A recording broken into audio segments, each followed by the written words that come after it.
warahmatullahi wabarakatuh. Saya Muhammad Ikram Muhammad bin Sa'ad dari kelas DTK 4B. Jadi hari ini saya akan terangkan berkenaan dengan praktikal work 6 part A. Merupakan part A sahajalah, bukan part A question 1. Okey, pada mulanya kita akan tengok terlebih dahulu coding yang telah dilakukan, dan coding ini merupakan coding yang telah tersedia di dalam praktikal work 6 ni lah. Jadi saya akan terangkan terlebih dahulu coding yang telah pun saya ambil daripada lab sheet yang telah dibekalkan. Jadi yang pertama sekali kita menggunakan PIC yang sama, iaitu 18F4520, dan kita ada include lagi dua, iaitu delay dan juga studio.hash lah. Dan boleh tengok di bawah tu kita ada include juga LCD skeleton.c. Dan sebenarnya LCD skeleton.c itu merupakan soalan satu ataupun soalan modified untuk part A ni. Tapi kita just masuk ke terlebih dahulu, dan coding ini juga akan digunakan untuk soalan question pada part A ni juga. Okey, kita boleh lihat juga di sini adanya define M1. Kita menggunakan port C, iaitu sama juga dengan M2, tetapi kita hanya membezakan dengan pin sajalah, yang mana M1 kita menggunakan pin RC6 dan M2 kita menggunakan pin RC7. Dan kita mempunyai nilai frekuensi iaitu sebanyak 20 MHz lah. Okey, seterusnya kita boleh lihat di bawah ni, ini merupakan coding sebenarnya untuk di bawah ni merupakan coding untuk part A untuk question 1 tu, tapi kita just masukkan terlebih dahulu, dan coding ini juga boleh digunakan lah untuk question nanti. Dan pada question yang pada part A ni sahaja kita akan lihat graf untuk LED dan juga motor, yang mana kita akan tengok graf kecahayaan terhadap LED dan kelajuan motor tu lah. So itu yang kita akan lihat untuk soalan A ni ataupun part A ni. Dan pada question part A, iaitu nombor 1, kita menggunakan coding yang sama, tetapi kita akan ada tambah LCD, dan kita boleh lihatlah di coding ni kita ada iaitu LCD message. Dia akan memaparkan nilai PWM LED berapa dan juga nilai PWM M1 berapa. Itu pada question A untuk question 1 untuk part A ni. Jadi itu pada bahagian coding. Dan boleh dilihat di sebelah kiri ni, sebenarnya pada part A sahaja kita tidak memasukkan file header dan juga LCD skeleton, tapi saya masukkan sahaja untuk soalan 1 pada part A ni lah. Dan pada awalnya kita akan cuba untuk compile terlebih dahulu coding ni. Kita akan tengok sama ada ianya mempunyai sebarang error ataupun tidak. Okey, dan boleh lihat di sini ianya sukses dan tidak punya sebarang error lah. Dan pada langkah seterusnya kita akan lihat pada bahagian simulation nanti. Kita akan masuk pada bahagian simulation untuk part A, practical work 6 ni.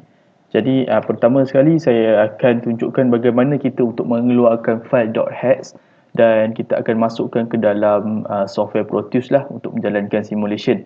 Jadi pertama sekali kita pergi pada MPLAB, iaitu pada bahagian coding kita, dan ambil project, kita build out terlebih dahulu.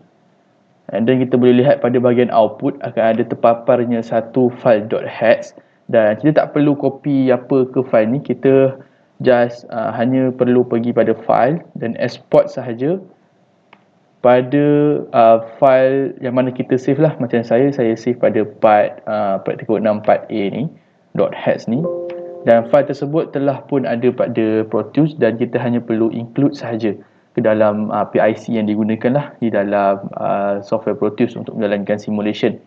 Jadi saya akan tunjukkan dahulu, ini merupakan circuit ataupun data lah yang telah lengkap dilukis oleh saya di dalam software Proteus ni lah untuk menjalankan simulation bagi part A practical work 6 ini. Jadi kita boleh lihat bagaimana saya memasukkan komponen-komponen yang ada di dalam ini, iaitu hanya dengan pergi pada bahagian device dan kita klik pada bahagian ataupun huruf P ni, and then kita just masukkan nama komponen yang kita perlu gunakan. Seperti contoh, kita menggunakan fan DC. Dan ini merupakan fan DC yang digunakan. Kita hanya klik sahaja sehingga keluar berwarna biru dan kita tekan OK. Okay, selepas itu komponen tersebut akan tersedialah pada bahagian list device ni, dan kita boleh menggunakan komponen-komponen ini dan membuat satu litar yang lengkap lah seperti yang dipaparkan di dalam software Pro Tools ni untuk part A ni. Jadi seterusnya saya akan tunjukkan bagaimana kita memasukkan file .hex yang telah kita include di dalam software Pro Tools ini ke dalam PIC yang digunakan. Jadi pertama sekali kita perlu pergi pada bahagian PIC.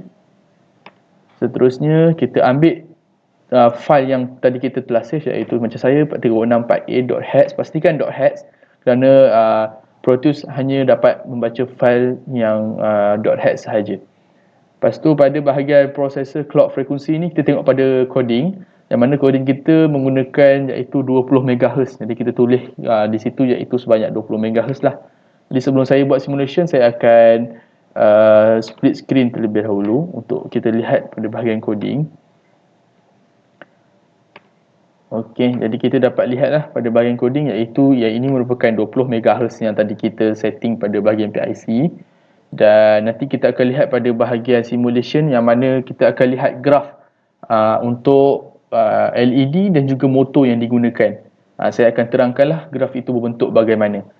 Jadi kita akan jalankan simulation dengan hanya menekan button play ataupun run di bawah kiri software Pro Tools ini. Okey, jadi akan terpaparnya digital oscilloscope yang mana ianya akan menunjukkan gelombang lah kepada motor dan juga kita punya LED di sini. Dan dapat lihatlah LED kita akan berlakunya berkelip ataupun blink dan motor kita akan mula bergerak dan kelajuannya akan makin lama makin bertambah lah. Dan dapat lihat di sini, okay, saya akan tunjukkan graf yang berwarna kuning ini merupakan graf untuk LED kita, dan graf yang berwarna biru merupakan graf untuk kita punya motor. Okey, untuk bacaan graf ni, sekiranya graf ini daripada satu kenaikan ke satu kenaikan, satu graf ke satu graf ianya jauh-jauh, maka ia menunjukkan keterangan LED ini semakin lama makin terang lah. Dan ini kita boleh lihat ianya makin lama makin jauh kan. Jadi ini disebabkan motor kita semakin lama makin laju dan LED ini semakin lama makin cerah.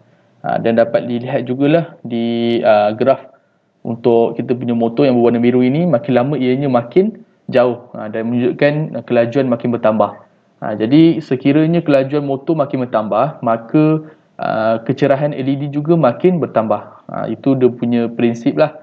Dan untuk bahagian simulation part A itu sahaja yang kita dapat lihat, iaitu graf untuk kedua-dua, iaitu LED dan juga motor. Jadi itu sahaja untuk part A. Sekian, terima kasih.